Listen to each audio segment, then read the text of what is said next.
Hello বন্ধুরা, কেমন আছো? আজকে আছি বরপলাসন মাঠে।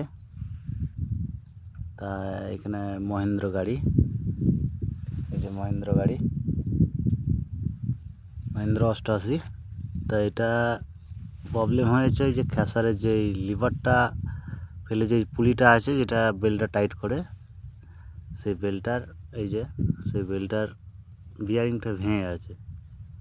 তো ওটা পাল্টানো হচ্ছে। তা এটার জন্য বেল্টটা জ্বলে যাচ্ছিলো, বেল্টটা নষ্ট হয়ে যাচ্ছিলো। তার জন্য এটা খুলে বিয়ারিং পাল্টানো হচ্ছে। তো অনেকে বন্ধুরা হয়তো ভাবে যে বেল্টটা ঢিলার জন্য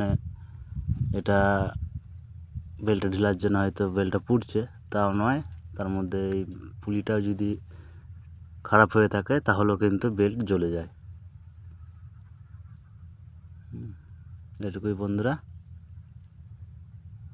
সবাই ভালো থেকো। আর যদি ভিডিওটা পছন্দ হয়ে থাকে তা লাইক অবশ্যই।